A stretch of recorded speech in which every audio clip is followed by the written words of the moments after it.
शादी के पहले दिन से अहान को तलाक देना चाह रही। देख शनाया को देव के करीब हो गया गुस्से में वो बेकाबू।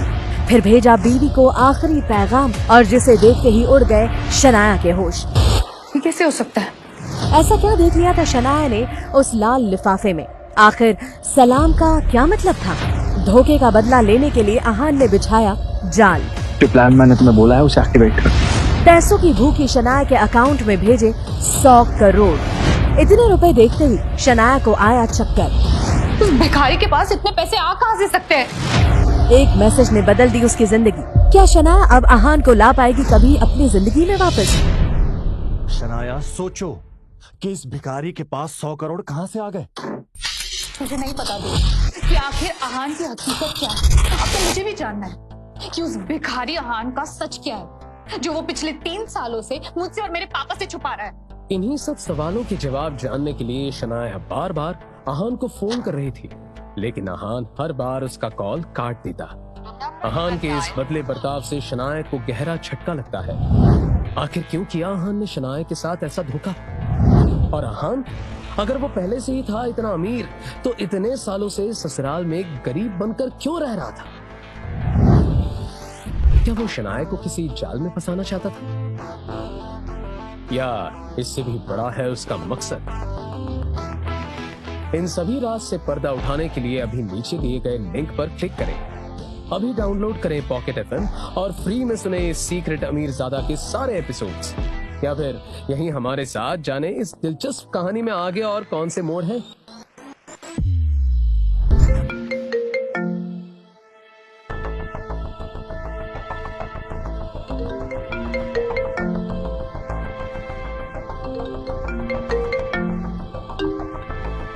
अहान, क्या हो रहा है ये सब?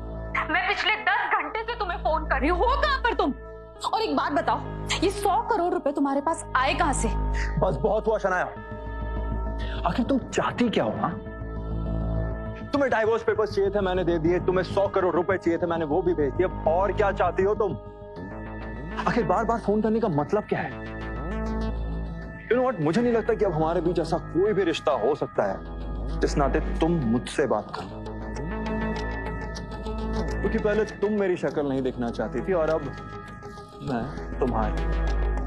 So leave. आज तक शनाया के तीखे तेवर देख अहान कांपता था, लेकिन आज पहली बार था जब अहान का रौबदार पलटवार देख शनाया कांपने लगी थी। लेकिन अहान, पहले तो तुम रिश्ता निभा रहे थे ना, तो एक रात में ऐसा क्या बदल गया? तुम जिस रिश्ते की बात कर रहे हो ना, पति पत्नी का नहीं, बल्कि एक नौकर और एक मालिक का था।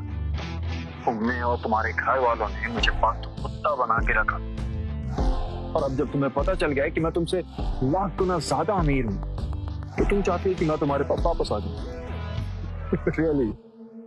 ठीक है, मुझे सिर्फ इतना बताओ कि 100 करोड़ रुपए तुम्हारे पास आए कहां से? अब जब तुम्हारी जिंदगी इतने अच्छे से चल रही है, तो बार बार एक तरीके के सवाल करके उसे खराब क्यों करना चाहते हो? एंड बाय द वे, जाओ और अब ऑफिस के कैबिन में छिप छिप कर नहीं, खुले आसमान के नीचे अपने उस आशिक देव के साथ अय्याशी करो। हाँ, मैं जानता हूं कि एक बार हम दोनों को साथ में मिलना होगा कोर्ट में पेश होने के लिए, क्योंकि तभी हमारा डाइवोर्स हो पाएगा। वही हमारी आखिरी मुलाकात होगी, और उसी दिन तुम्हें तुम्हारे सारे सवालों के जवाब मिल जाए। You get that? ठीक है, अगर तुमने ऐसा सोचा है ना, तो ऐसा ही सही। लेकिन कल सबसे पहले ऑफिस आकर मिलो मुझसे, उसके बाद हम जाएंगे कोर्ट। इतना तो तुम कर ही सकते हो ना मेरे लिए? ठीक है, कल सुबह तुमसे मिलता हूँ।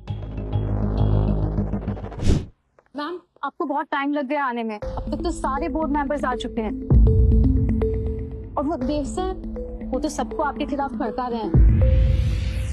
सारे बोर्ड मेंबर्स? शनाया को एक झटके में देव की पूरी चाल समझ में आ गई।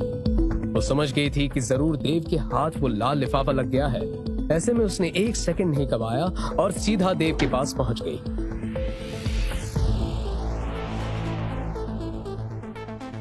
और प्यार के नाम पे पीठ में छुरा घोंपने की कौन सी ये चाल चल रहे हो तुम? देखो शनाया, बोर्ड मेंबर तुम पर या मुझ पर कितना भी क्यों न चिल्लाए, लेकिन समय समय पर उन्होंने हमेशा हमें सपोर्ट किया है। और आज जब कंपनी को इतनी बड़ी डील मिल गई तो क्या तुम उन्हें भूल जाओगी? नहीं ना? ये सुनकर शनाया हैरान हो गई। उसे समझ नहीं आ रहा था कि रायज़ादा कंपनी के साथ हुई डील के बारे में देव को कैसे पता चला। उसने तो किसी से इस बारे में बात नहीं की। तभी उसे समझ आ गया कि उसके ऑफिस में ही कोई है जो सारी खबरें देव तक पहुंचाता है। गुड जॉब, बहुत ही शानदार काम किया है तुमने। इसके लिए तुम्हें बहुत अच्छा इनाम भी मिलेगा। बस इसी तरह किल कॉर्पोरेशन की सारी खबरें मुझे देते रहो, फिर एक दिन तुम और मैं मिलकर इस कंपनी पर राज करेंगे।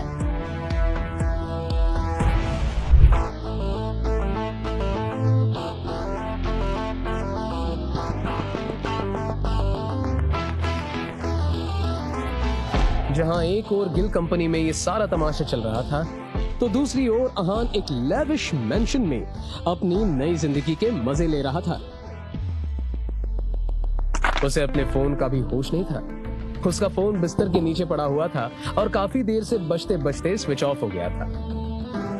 3 सालों की मदहोशी के बाद वो ऐसे नींद के गहरे आगोश में था जहां उसे सब सपना लग रहा था।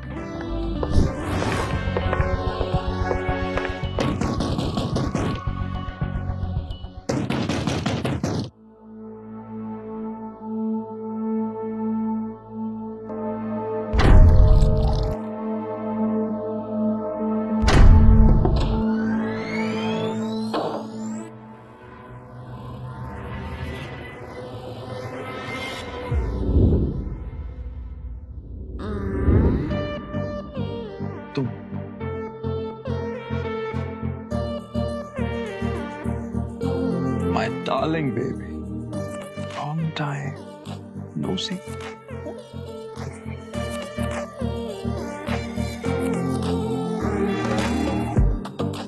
Let's go.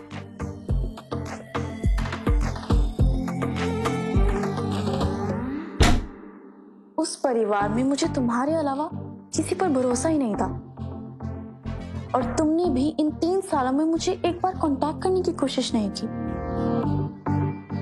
उन्हें भरोसा भी तो सिर्फ तुम पर है, इसीलिए तुम अपने एक लौते वारिस को बेघर कर उन्होंने अपना सारा बिजनेस तुम्हारे हाथों में दे दिया। एंड यू नो व्हाट, ये जानकर मुझे बहुत खुशी होती है कि तुमने उनका बिजनेस बहुत अच्छे तरीके से संभाल रखा है।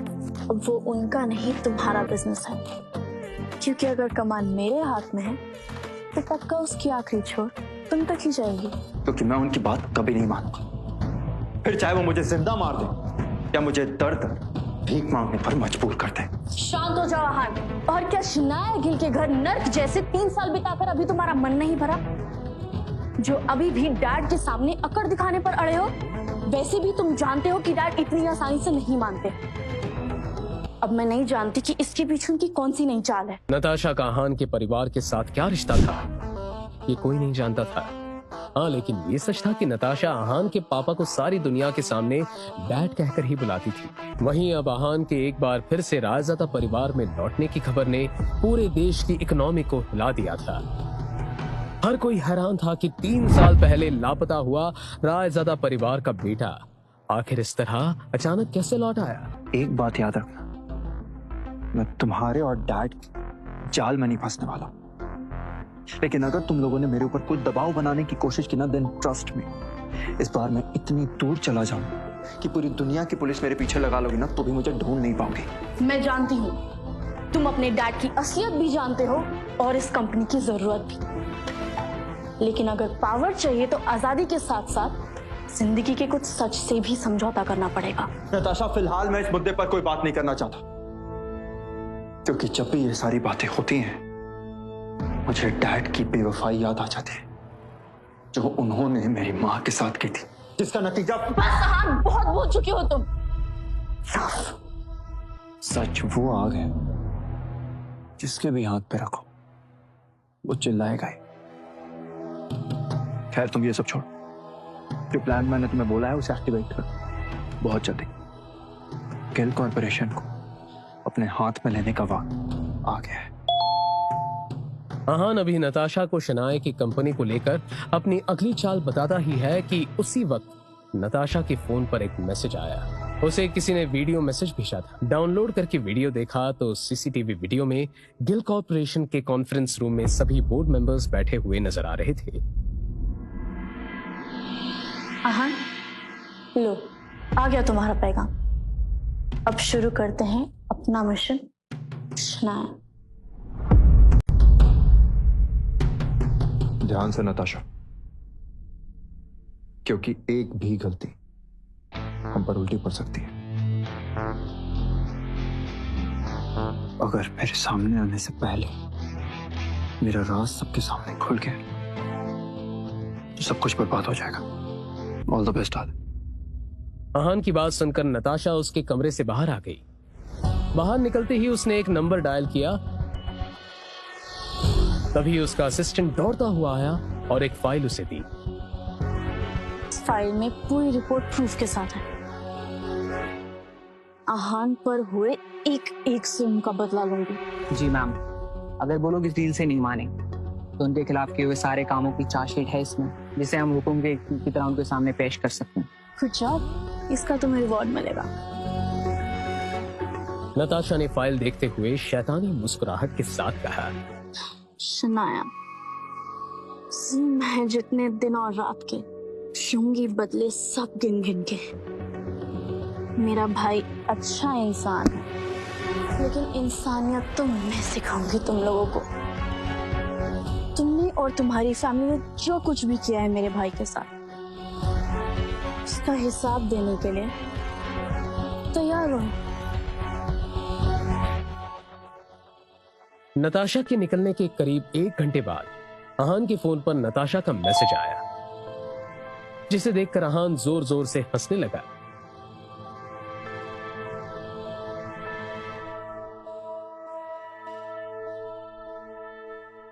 बोलो शौर्य, अब तुम्हें क्या चाहिए? जब से मुझे पता चला ना कि तुमने मेरी बहन के अकाउंट में 100 करोड़ रुपए ट्रांसफर किए, मुझे ना नींद नहीं आ रही है। तुम तो बहुत गरीब थे ना, कहीं आना जाना हो तो 50-50 रुपए के लिए मेरी दीदी से गिड़गिड़ा के भीख मांगते थे। प्लीज मुझे ना एक बात बताओ, तुम पहले ही इतने अमीर थे या कोई लॉटरी वॉटरी का टिकट लगाए भाई? देखो, मैं तुम्हें एक राज की बात बताने वाला हूँ, लेकिन प्लीज तुम किसी से शेयर मत करना, ओके? दरअसल देव तुम्हारा जीजा बनना चाहता है और मैं उसके रास्ते की रुकावट बन रहा था। तो मेरे और देव के बीच में एक डील हुई, और डील ये थी कि वो मुझे 100 करोड़ रुपए देगा और बदले में मुझे उसका एक छोटा सा काम करना होगा और तुम्हारी बहन के डाइवोर्स पे साइन करने होंगे। मैंने उसका वो छोटा सा काम कर दिया और तुम्हारी बहन के अकाउंट में 100 करोड़ रुपए ट्रांसफर कर दे और डाइवोर्स पेपर्स पे साइन करके चुपचाप यहाँ पे आ गया। हेलो, सुन लिया ना? और फोन करके डिस्टर्ब मत करना।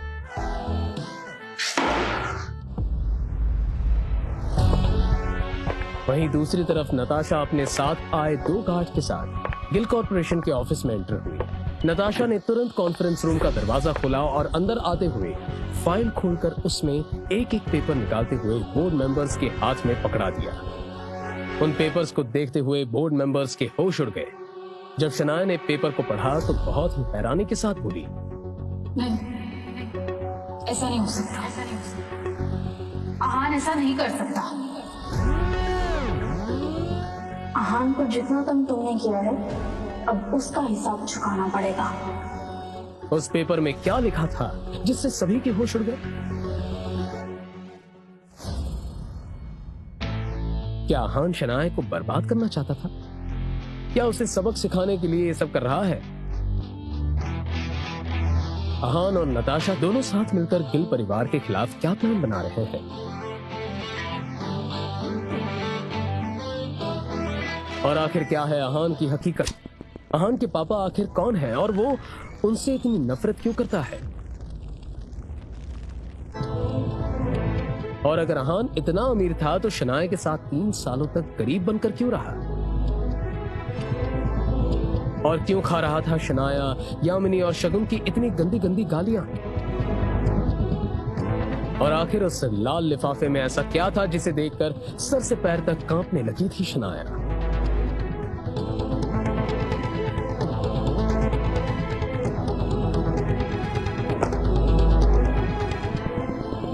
शनाया, अब तुम्हारे भाई। इन सवालों ने इंडिया से लेकर अमेरिका तक सभी की नींदें उड़ा रखी हैं। इनका जवाब जानने के लिए लोग खर्च कर रहे हैं मोटी रकम, लेकिन आप इस सस्पेंस से पर्दा उठा सकते हैं बिना एक भी पैसे खर्च किए। इसके लिए नीचे दिए इंस्टॉल बटन पर क्लिक करके अभी डाउनलोड कीजिए पॉकेट FM और सुनिए रोंगटे खड़े कर देने वाली ऑडियो सीरीज सीक्रेट अमीरजादा, वो भी बिल्कुल फ्री।